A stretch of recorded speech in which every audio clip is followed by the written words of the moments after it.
Ng ika-6 na buwan, mayroon na kaming 30 empleyado at listahan ng mga kliyenteng naghihintay. Maingat kong itinago ang aking pagkakakilanlan gamit ang pangalang Reyes. Kilala lamang ako sa mundo ng negosyo bilang isang baguhang may pambihirang pangunawa sa mga pangangailangan ng mga tradisyonal na industriya. Sa bawat kliyenteng nawawala sa Delgado Group at napupunta sa amin, nagpapadala si Marco ng mga galit na email tungkol sa katapatan at tradisyon. Iniipon ko ang bawat isa, inilalagay sa isang folder na may markang inspirasyon. Hanggang sa dumating ang araw na nagpabago sa lahat. Sinusuri ko ang mga quarterly report nang biglang pumasok si Bea sa aking opisina. Namumula ang mukha sa pananabik. Isabela, kailangan mong makita ito. Inabot niya sa akin ang kanyang tablet na bukas sa isang artikulo sa balitang pangnegosyo. Ang headline ay nagpatigil sa tibok ng puso ko. Delgado Group, nahaharap sa krisis dahil sa pag-alis ng mga pangunahing kliyente. Mabilis kong binasa ang artikulo. Napapansin ang mga pariralang tulad ng bumabagsak na market share, pagkabigong maging moderno, at naghahanap ng bagong pamunuan. Ngunit isang detalye ang pumukaw sa aking pansin. Nagpaplano silang kumuha ng bagong Chief Technology Officer upang tumulong sa pagmoderno ng kanilang operasyon. Mayroon pa, sabi ni Bea habang nagpapakita ng isa pang email. Kakatanggap lang namin ng isang resume para sa ating senior executive position. Hinding-hindi mo mahuhulaan kung kanino galing. Tiningnan ko ang pangalan sa aplikasyon at hindi ko mapigilang matawa. Marco Delgado, ang aking kuya, na nanumpang wala akong mararating kung wala ang pangalan ng aming pamilya, ay nag-apply ng trabaho sa aking kumpanya. At wala siyang kaide-ideya kung para kanino siya magtatrabaho. Maingat akong tiningnan ni Bea. Bukas ang mga slot para sa interview sa susunod na linggo. Ischedule ko ba siya? Sumandal ako sa aking upuan. Iniisip ang lahat ng pagkakataong minaliit ni Marco ang aking mga ideya, kinutya ang aking mga nagawa, at sinabing wala akong kwenta kung wala siya. Ngayon, heto siya. Hindi namamalaya na nagmamakaawa sa akin para sa isang trabaho. Ischedule mo siya sa Lunes. Sabi ko, may ngiting gumuhit sa aking mga labi. Tingin ko, oras na para sa isang family reunion. Dumating ang Lunes ng umaga na may kasamang pananabik. Nakatayo ako sa aking corner office sa bagong headquarters ng Reyes Digital Solutions. Inaayos ang aking mamahaling business suit. Isang maliit na luho na ipinagkaloob ko sa sarili ko matapos naming makuha ang unang ₱1,000,000 kontrata. Ang tanawin ay hindi kasing taas ng dati kong opisina sa Delgado Group. Ngunit sa paanuman, mas malayo ang aking nakikita. Dumating na po si Mr. Marco Delgado, anunsyo ni Bea sa intercom. 15 minuto siyang mas maaga. Ngumiti ako. Naaalala kung paano niya kinukutya ang ugali kong maagang dumating sa mga pulong. Anong itsura niya? Iba po, sagot ni Bea. Hindi custom-made ang suot ngayon. Mukha po siyang kinakabahan. Ilagay mo siya sa conference room A. Hayaan mo siyang maghintay. Ginugol ko ang sumunod na 30 minuto sa pagsusuri ng kanyang resume bagamat hindi ko na kailangan. Bawat nakalistang tagumpay ay isang bagay na personal kong nasaksihan. Marami sa mga iyon ay mga proyektong ako mismo ang nanguna habang siya ang umani ng papuri. Hindi ko maiwasang makita ang kabalintunaan. Eksaktong 9:15, pumasok ako sa conference room. Nakatalikod si Marco sa pinto. Tensyonado ang kanyang mga balikat sa ilalim ng kanyang off-the-rack na suit. Ang nakalipas na 6 na buwan ay hindi naging mabait sa kanya. Dumami ang puti sa kanyang buhok. At pumayat siya. Mr. Delgado. Malamig kong sabi. Pinapanood siyang tumayo at humarap. Salamat sa pagpunta mo ngayon. Ang sandali ng pagkakilala ay lahat ng aking inakala. Ang kanyang mukha ay nagbago mula sa propesyonal na ngiti patungo sa gulat at sa hindi paniniwala sa loob lamang ng ilang segundo. Isabela, sa totoo lang, Miss Reyes dito. Umupo ako sa ulunan ng mesa. Sinanyasan siyang umupo rin. O, nakalimutan mo na ba na iyan ang apelyido ni Mama noong dalaga? Nanatili siyang nakatayo, Namumula ang kanyang mukha. Ikaw ang may-ari ng Reyes Digital Solutions? Umupo ka, Marco. Ang aking boses ay may awtoridad ng isang taong sanay na sinusunod. Maliban na lang kung mas gusto mong tapusin na natin ang interbyong ito ngayon. Naupo siya sa kanyang upuan, mukhang may humila ng mundo mula sa ilalim ng kanyang mga paa. Paano? Kailan? Suriin natin ang iyong aplikasyon, pwede ba? Binuksan ko ang kanyang file. Nag-apply ka para sa ating senior executive position. Kahangahangang resume.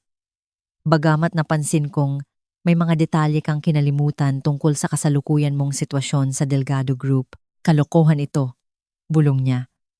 Ginagawa mo ito para ipahiya ako. Sa totoo lang, ginagawa ko ito dahil nag-apply ka ng trabaho.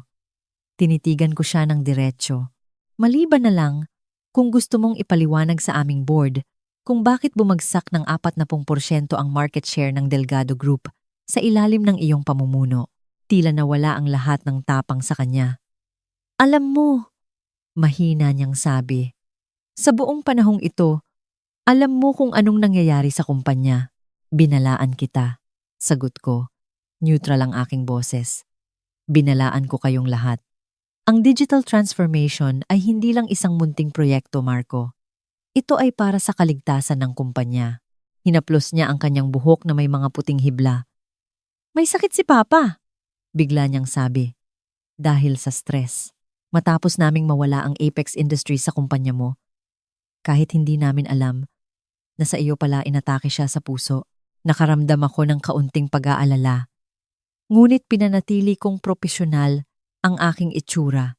Ikinalulungkot kong marinig iyan. Kumusta si Mama? Siya. Nag-atubili siya. Tinanong kanya.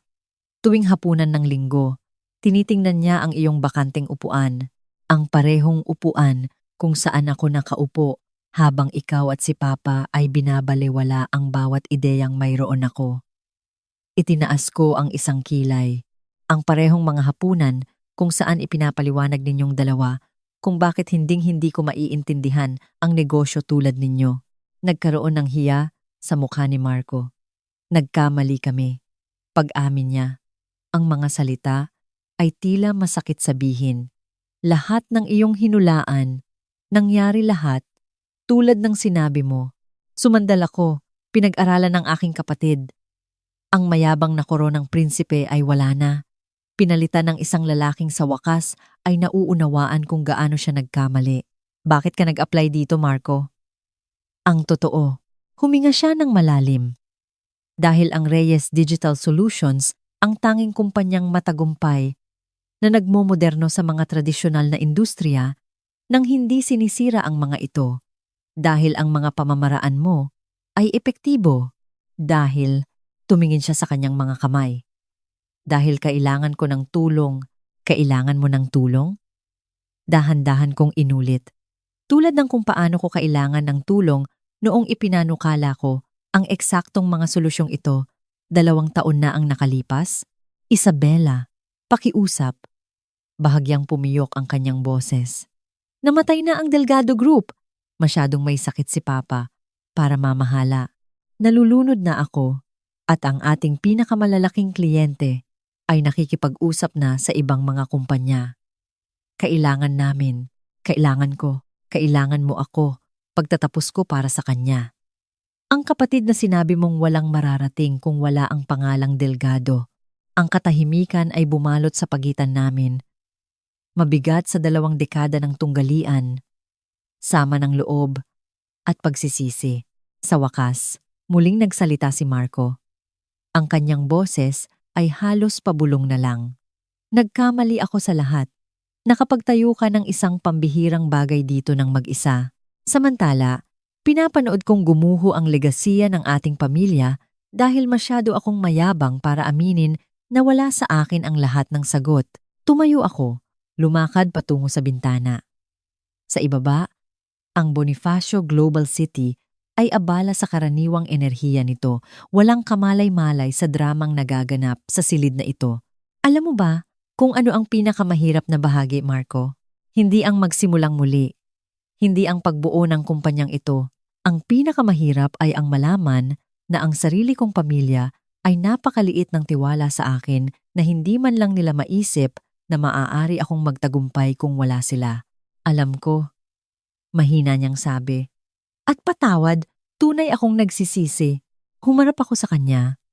Ang Reyes Digital Solutions ay hindi kumukuha ng empleyado batay sa koneksyon sa pamilya.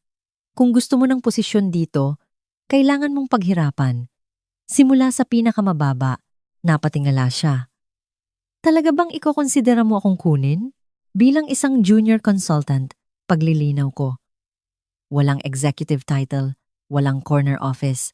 Mag-uulat ka sa mga taong mas bata sa iyo, magtatrabaho ng mas mahabang oras kaysa sa nakasanayan mo, at patutunayan mo ang iyong sarili tulad ng ginagawa ng lahat dito.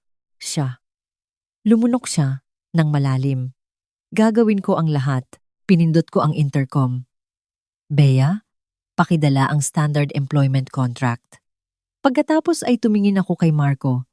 Isa pa, kailangang malaman ni Papa kung sino ang kausap niya. Kung gusto ng Delgado Group ang tulong ng Reyes Digital Solutions, kailangan nilang malaman kung kanino sila sasagot. Dahan-dahang tumango si Marco. Hindi niya ito tatanggapin ng maayos. Hindi nga, sang-ayon ko. Pero kailangan niyang matuto. Katulad mo. Nang sumunod na linggo, pumasok ako sa Delgado Group sa unang pagkakataon sa loob ng 6 na buwan. Nagulat ang security guard nang makita ako, ngunit gumana pa rin ang luma kong ID. Walang nagbago sa lobby.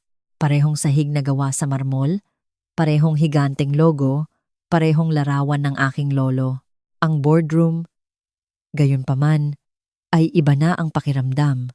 Nakaupo ang aking ama sa ulunan ng mesa. Mas maliit kaysa sa aking naaalala.